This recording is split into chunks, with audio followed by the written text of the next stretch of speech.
Welcome to Sputnik, orbiting the world with me, George Galloway. And me, Gayatri. On 9/11, 1973, a disaster even greater than that which occurred in 2001 took place. The 9/11 hijackers mercifully failed to hit the White House. But in Chile, the bombers didn't miss. President Salvador Allende was murdered in his palace, clutching the AK-47 given to him by the leader of the Cuban Revolution, Fidel Castro. In the Chilean 9/11, senators and congressmen were slain, as were tens of thousands of their supporters, many of them tortured and murdered in Santiago's National Football Stadium, leaving much blood on the grass. We mention Chile not just because it's the 9/11 the United States forgot, and not just because it's the reason our first guest is in Britain to begin with. His parents are Pinochet torture survivors and came here as exiles. But moreover, because some say that the US is currently trying to repeat Chile in Venezuela, which happens to be his particular area of expertise. He is Pablo Navarrete, a celebrated filmmaker and journalist, and he joins us now. Pablo, thanks for doing so.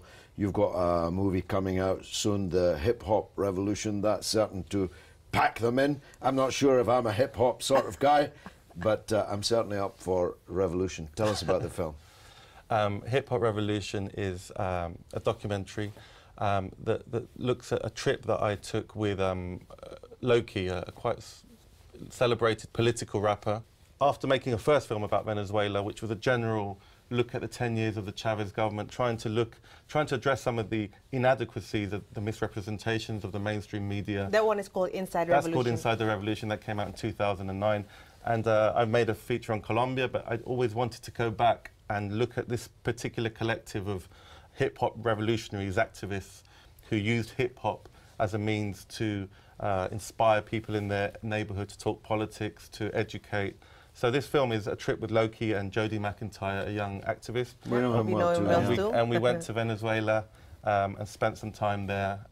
How is it possible that Colombia, which is still a playground of death squads and, if not dictatorship, certainly authoritarian government now, gets such a smooth ride, in fact, is more or less left entirely alone in the Western media, whilst Venezuela, which has transformed the lives of the majority of its citizens for the better, is constantly picked on, not least by the so-called liberal media. I'm thinking of The Guardian, Rory Carroll, whoever he is. I hope I never meet him, I must tell you that. He'd better hope I never meet him. Why does that happen? It's a very good question, and one that I've asked myself on many occasions. You know, Venezuela, as you say, a country that it's important not to idealise, but there have been massive transformations. Previously excluded sectors have been brought into the political process. You go there, there's debates on socialism, on participation, community radio stations, you know, plethora of activities, grassroots activity. And I've been to Colombia, and you have social leaders, the most amount of unionists killed every year, billions in funding by the US government, secret military aid by the British, a recent scandal where 6,000 civilians have been murdered by an army funded by the West. And you'd think that this was an issue that the Western media might want to cover. Yet not only do they not cover it, but they concentrate their ire on Venezuela, Chavez dictator, no freedom of expression. And I think if you look at the coverage of Venezuela and in Colombia, you get a real insight into the motivations of the Western corporate media and state-funded media. And, you know, it's a question that I would love them to answer, why they feel they can ignore the gross human rights violations in Colombia. In the neighbouring country? In the neighbouring country, and basically serve as a soapbox for the political opposition in Venezuela to repeat every allegation that they want. You see, I have no doubt why Western governments would want to do that. What I don't quite understand is by what process of osmosis all these journalists, including liberal ones, suddenly wield their guns in the same direction. There is a deep ignorance, for example, on Latin America in Britain. I did meet Rory Carroll. He rang me when I lived in Venezuela. I was working for John Pilger as his researcher on his documentary, The War on Democracy, which looks at US's interventions in countless Latin American countries, Chile, etc., etc.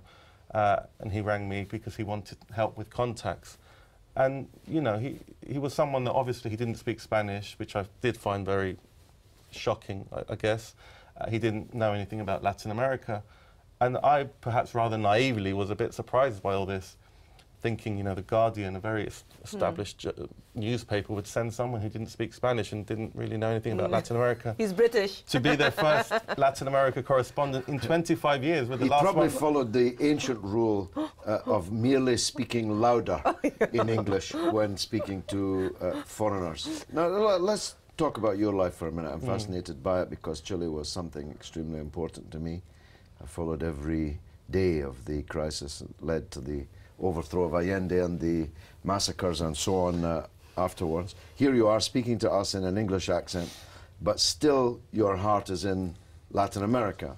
And not just in Chile, because of course one of the new phenomena is the Latin Americanism. Is that a fair summary of where you are? Your heart's there?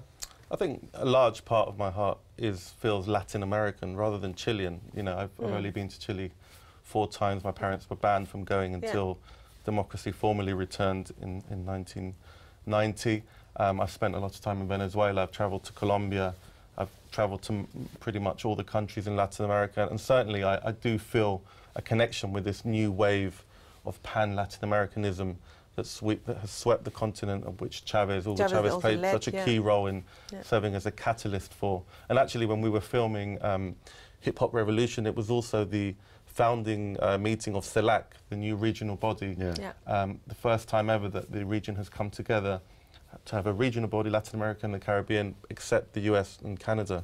And I think these are sort of historic organizations, and they reflect a spirit of the times where the US has been so brazen in its attempts to interfere that, you know, there's a new, bold leadership across the region that says enough is enough, and we can do things our own ways, and we'll, you know, it's time to really try and stand up to this bully in the north. To the behemoth. So yeah, I feel that this is a good thing, and is something that I... Well, it's a good thing for Latin America. It's also a very good thing for the world, of course, which needs new poles to come onto the international stage. The unipolar world not only is over, but has to be over, and was perilously dangerous while it existed.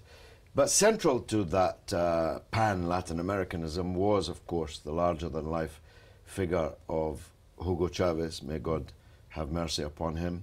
He is gone now.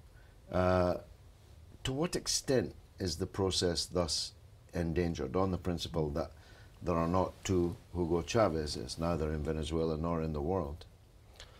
Well, obviously, even his most strident critics admitted that Hugo Chavez was a larger-than-life character. His charisma was overwhelming, even.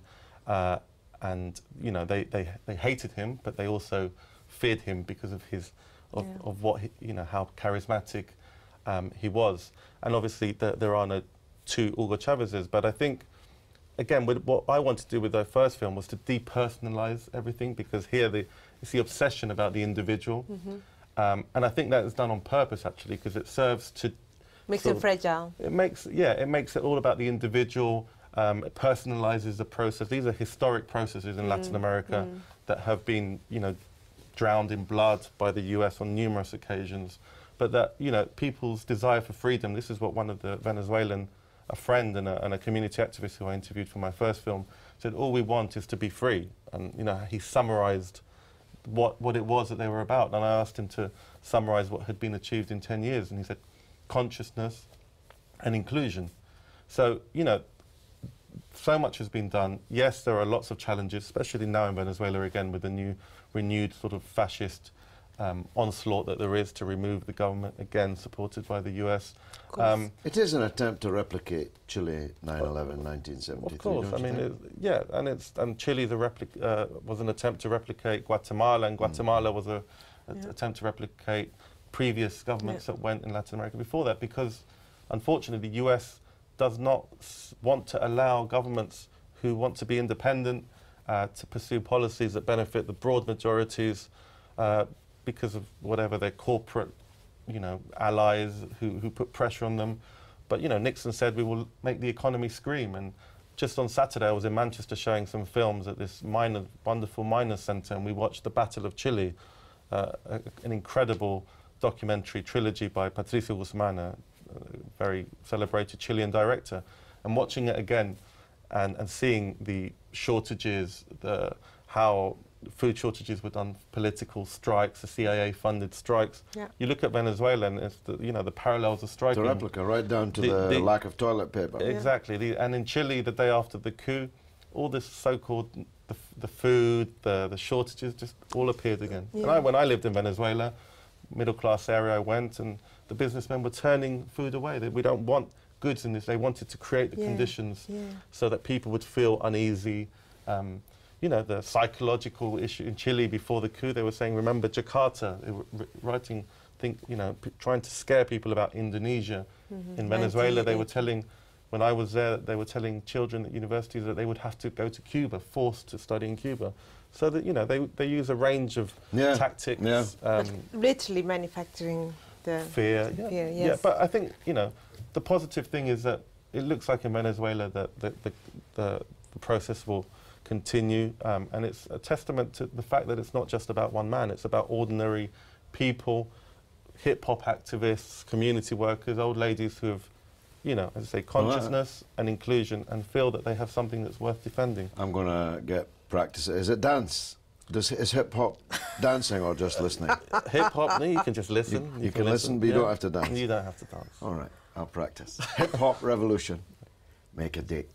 Coming up after the break, we're looking at Britain's greatest invention, the National Health Service, and talking to another celebrated filmmaker about how it's under threat of being murdered in the intensive care ward in its 67th year.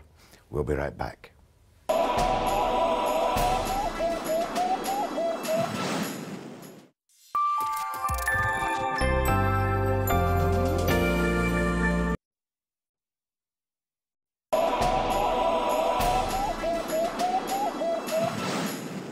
Welcome back to the Sputnik. Britain, as the first industrial country, has many great achievements to its name, but none greater than the innovative socialist idea within the capitalist world of a national health service, free at the point of need and funded by progressive taxation.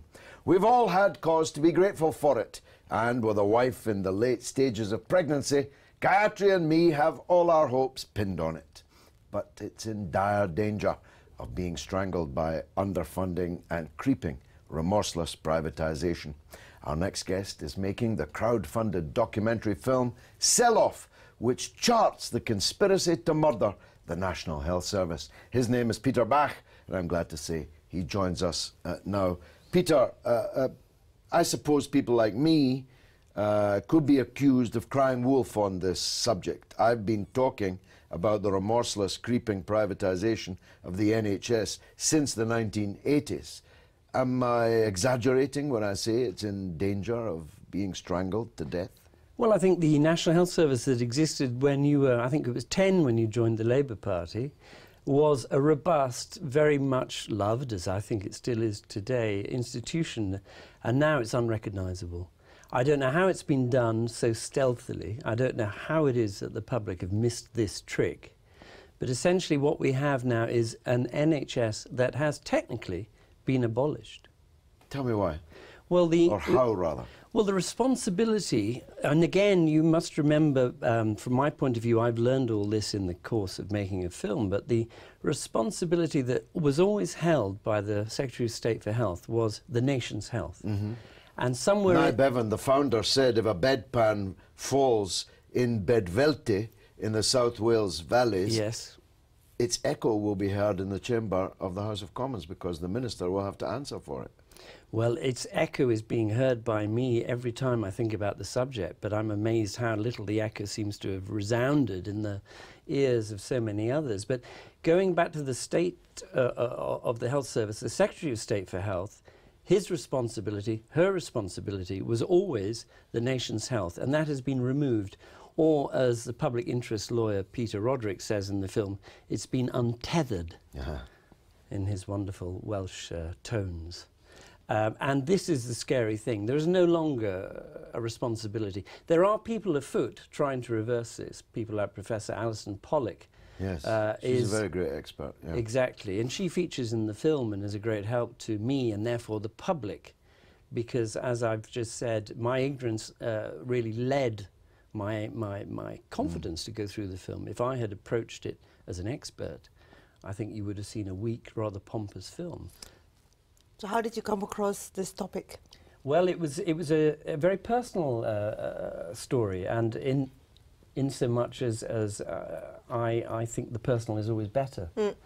And what happened was I was approached by a group of doctors, and with an element of mystery, I was invited to a basement flat in Earl's Court, and it was snowing, and the stone steps were very slippery. And I remember thinking, perhaps nervously, because I didn't quite know what was going to happen with all these doctors I knew were waiting for me. I thought, if I fall, if I crack my head... How are you going to explain what you were doing in a basement flat in Earl's Court? Well, there is that as well, but I was actually thinking less playfully, and perhaps I should have been more playful, was that there were all these doctors inside who would have been able to help me.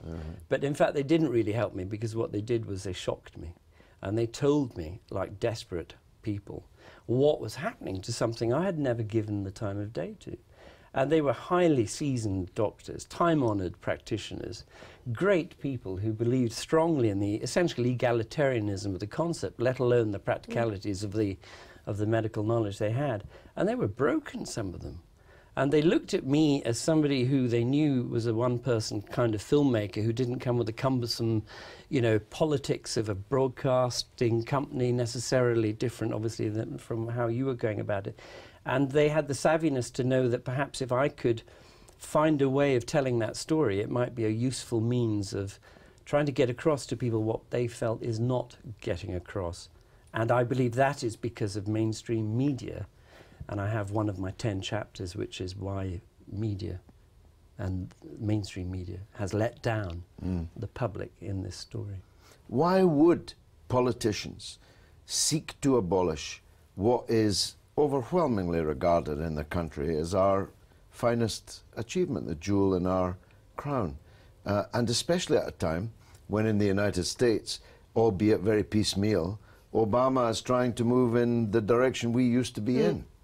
Yes, there is an irony, because to mention Professor Alison Pollock again, she sees the engine for all of this actually originating from the United States, which meanwhile is doing what it can to change its system. But it would appear to me a very simple case of neoliberalism gone mad, whereby without any proof, the belief is that you can save money, but of course the expectations are that administrative costs alone, including insurance and such like, will mean what is 7%, say now, of our £100 billion annual health budget will become 30% to administration. And the great mistake, and again, this is fresh information to me, so I speak with genuine shock myself, the great mistake everyone seems to be making is they think you can save money by privatising it, and you can't.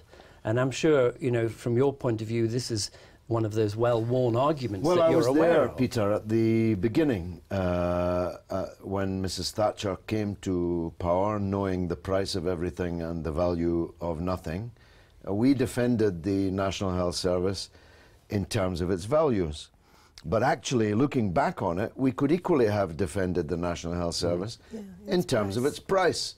Because there's nothing cheaper about privatisation, neither of the railways or of the utility companies or of the National Health Service. All you're doing is actually moving money from the front line, staff and patients, to administrators and fat cats and chief executives and all the rest. Yes. Is that what you found in your investigation? Yes, I did. And I also actually found that all the major political parties were complicit in it. Yes. There was no Blair way... started all this. Well, John Major and Tony Blair very much so. And in fact, one of the doctors I speak to, who is a marvellous clinical oncologist based in Middlesbrough, who reminds us of that phrase that when Thatcher was asked what her greatest achievement was and answered Tony Blair, in a sense, his perpetuation of the privatisation, and, for example, the PFIs is a classic case, one of the 10 themes that the film covers. Yeah. That's what I've come across, is this dead-end sequence of places that I can't go down, really, without slamming into resistance, which is why it strikes me that any sensible political party, if it actually stood up and admitted the importance of this National Health Service, it would be a vote winner. Indeed. I was, for 5 years, the MP for the area, including the Royal London Hospital. A misnomer, of course, because you'd never find anybody royal in the Royal London Hospital. And its PFI, when you broke it down, the cost that the country is going to pay for the next half-century for the private funding of this hospital, it was costing us £1 million per bed. Extraordinary. Per year. Amazing. £1 million per extra bed. Of course, if we had stayed faithful to the principles that Nye Bevan founded the National Health Service on, we'd have had a better service, and the party that had stood up for it would have been rewarded publicly. Right. So I'm still not clear why they do it. Well, exactly, and another reason for continued lack of clarity on your part would be that those who say, oh, it's a socialist mantra and essentially it has to be ripped apart and slapped with the real world, forget that actually it's egalitarianism meant that the really wealthy had free medicine too. And it was by no means something that was exclusively, you know, for those of us without. I am confused still to this day why people don't wake up to it. Yeah.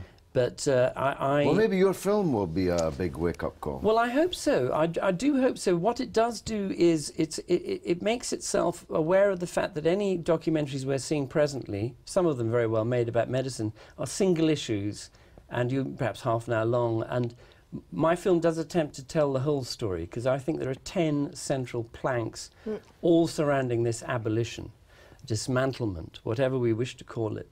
And you can't tell the full story without telling and explaining each of those planks together. And there are those, of course, who think there's a conspiracy.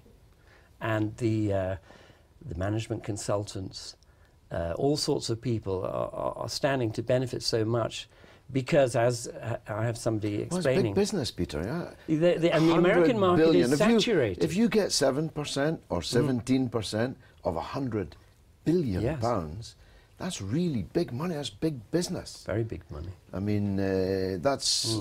I mean, you could choose. You go into property speculation or go into healthcare management. Yeah. And now we have things like clinical commissioning groups, whereby the public were fed the line that we're giving the power back to the GPs. But of course, the GPs have no experience of marketing and business and purchasing. So they buy in business people to do it for them. They outsource They it. do. And of course, you know, there's a lot of pressure being put on doctors who've already got quite enough. We know the doctor is well paid, but what we don't often acknowledge sufficiently is that they're overworked. And I think also there's talk among some of the doctors of a deliberate attempt to make them look like a failing enterprise. Yeah, set up to fail. And the morale is very poor because of that. How can we help your film? How can we help fund it? Well, it would be a marvellous thing if people could direct their attention to Start Join, that's S-T-A-R-T, Join, where there is a direction to the film. It's Sell Off, it's NHS. I have put up there a fresh trailer that I've just made because I've seen it. It's very, very good, very powerful. So it's startjoin.com, and then you head for the movie called Sell Off. Peter Bach, thank you very much indeed. Thank you. And now it's your turn to tell us what you think through the portals of social media. What's rattling, Gayatri? So what's happening in Venezuela and how do we know? Wake Up UK answers, I've actually no idea because I do not trust the source of information regarding Venezuela anyway. L Tweeterer says, The same has happened in Egypt. They want the overthrow of democratically elected government, to which our own beloved William Hague then responds. The William Hague? Our beloved William Hague. Okay. If Venezuela has oil, gas or opium, we'll give them democracy too. Very good. Well, of course, RT is the proper source to follow events in Venezuela. There is a conspiracy, probably not centrally organized, but there's a conspiracy to do down Venezuela. Yeah. It is the biggest biggest... replica of Chile. And for obvious material reasons, it's the biggest supplier of oil to the United States. About the NHS, John Wansby answers that it was the greatest post-war social innovation, currently being sold piece by piece to leeches by our elected officials. Well, that's it for this week. Which sadly means that's the end of the show. Do keep in touch with us on Twitter at @RT_Sputnik, and on Facebook you can like us on Sputnik on Russia Today. It's goodbye from me, Gayatri. And from me, George Galloway. It's been marvellous.